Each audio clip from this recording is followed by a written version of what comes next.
మీ business ఏదైనా మీ ఊర్లో promotion చేయాలంటే అది సుమన్ టీవీతోనే సాధ్యం. ఇప్పుడే సంప్రదించండి. మా సహచరులు మిత్రులకి కూడా నమస్కారాలు. ఇది మహాయజ్ఞం, సకల కళాయజ్ఞం. ఈ యజ్ఞాన్ని నిర్వహిస్తున్నటువంటి హరిబాబుని అభినందించడానికి పదాలు కాదు. ఎంత విస్తృతమైన కార్యక్రమాలండి. కళలంటే సర్వకళలు. నాదస్వరం మన సాంప్రదాయ మంగళ వాయిద్యాలు వాటితో ప్రారంభం అవుతుంది. మన జానపద కళారూపం ప్రతి గ్రామానికి ఏడాది సంవత్సరాల నుంచి వస్తున్న కళారూపం పోరాటం, చెక్క భజనలు, భక్తిపూర్వకమైనటువంటి పౌరాణిక నాటకాలు, ప్రబోధాత్మకమైనటువంటి సాంఘిక నాటకాలు, ఇన్ని రకాలైనటువంటి రకాల కళలని ఇక్కడ ప్రదర్శింపజేస్తున్నటువంటి వ్యక్తిని మనం ఎలా మాటలతో వర్ణించగలం చెప్పండి. ఒక్కరోజు కాదు, 2 సంవత్సరాలు కాదు, 3 సంవత్సరాలు కాదు, 2000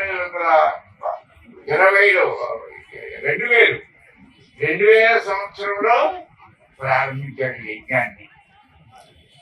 అప్పటికగా 20 సంవత్సరాలు కొనసాగింది. 20 సంవత్సరాలు నాకు బాగా గుర్తొస్తుంది. పల్లెటూళ్ళ నుంచి, పరిసర గ్రామాల నుంచి, దూర ప్రాంతంలో ఉన్నటువంటి బంధువులు నెలకు పిలిచేవాళ్ళు. ఇక్కడ కళాయజ్ఞం జరుగుతుంది, చూడదగినటువంటి మహా కళాకారులందరూ కూడా వస్తున్నారు, రండి 4 రోజుల నుండి ఈ పండుగలో పాల్గొంటున్నాం అని చెప్పి చుట్టాల కబుర్లు చెప్పేవాళ్ళు.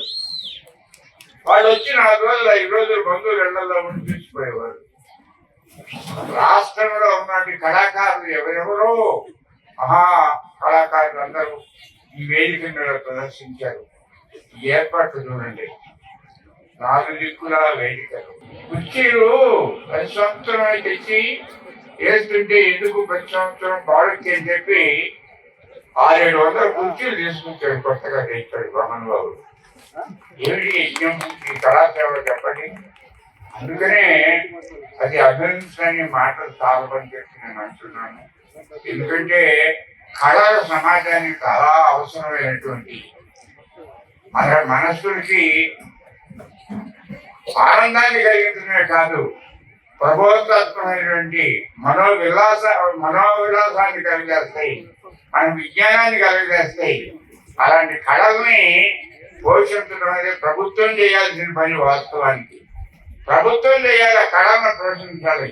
కళలు లేనటువంటి సమాజం వీడిపోయిన పొలం లాంటిది అంటారు. అందుకని అలాంటి కళల్ని ప్రోత్సహించాల్సిన ప్రభుత్వం. కానీ ప్రభుత్వాన్ని పట్టడంలా ఈ మహానుభావుడు మాత్రం 20 సంవత్సరాల నుంచి దీన్ని నిర్వహిస్తున్నాడు. అనివార్య కారణాల వల్ల కొద్ది కాలం అది విరామం వచ్చింది, మళ్ళీ ప్రారంభించాడు యజ్ఞాన్ని. దీన్ని నాకు తెలిసినంత వరకు, నాకు అర్థమైన మేరకు లక్షల ఖర్చు. ఎక్కడ చేస్తున్నాడో ఎవరికి చెప్పడు, ఎవరిని అడుగుతుంటే మనకు తెలియదు. అక్కడ హుండీ లాంటి పెద్ద హుండీ పెట్టవేయండి, ఎవరికి దోచిన సహకారం వాళ్ళు అందిస్తారు. హుండీ పెట్టవేయాకంటే నేను చేసే పని కాదని అంటాడు. అలాంటి హరిబాబు యజ్ఞాన్ని ప్రారంభించాడు. మన పట్టణానికి ఆహ్లాదకరమైన పండుగ రోజులు 2వ తేదీ దాకా ఉన్నాయి. ప్రతిరోజు సాయంత్రం 4 గంటల నుంచి తిరణాలే రంగారావు చెరువు దగ్గర ఇక్కడ అలాంటి కార్యక్రమాలు పెట్టాడు. దీన్ని మనమంతా కూడా మానసికంగాను ఆర్థికంగాను సహకరించాల్సినటువంటి అవసరం ఉందని చెప్పి నేను మనవి చేస్తూ నాకు ఈ అవకాశానికి గౌరవాన్ని ఆపాదించిన ఎన్టీఆర్ కళా పరిషత్ కేవలం నాటకాలకు మాత్రమే పరిమితం కాదు. ఇది ఒక సాంస్కృతిక ఉద్యమంగా కొనసాగుతుంది. ప్రతి సమాజంలోని ప్రతి అంశాన్ని టచ్ చేస్తుంది. విద్యా పరిషత్తు, కర్షక పరిషత్తు, మహిళా పరిషత్తు, క్రీడా పరిషత్తు, అలాగే కర్షక పరిషత్తులో ఇద్దరు పోటీల దగ్గర నుంచి ఈ సమాజంలో టచ్ అయిన అంశం మీద ఆఖరికి చెంచుగూడెల నుంచి వచ్చి ఇదే వేదిక దగ్గర తన విలమ్ములు ప్రదర్శన చేశారు ట్రైబల్స్. అదే వేదిక మీద సాంకేతికతతోటి వర్షం కల్పించిన రోజులు కూడా ఎన్టీఆర్ కళా పరిషత్తులే అని ఆధునికతని సంతరించుకుంటూ ఒక యజ్ఞంగా దీన్ని తీసుకెళ్లి ఒక సాంస్కృతిక ప్రకాశం జిల్లాలో ప్రారంభించిన ఎన్టీఆర్ కళా పరిషత్ అధ్యక్షులు ఈదుల హరిబాబు గారికి మా హృదయపూర్వక చప్పట్ల ద్వారా ధన్యవాదాలు తెలియజేయవలసిందిగా కోరుతున్నాను.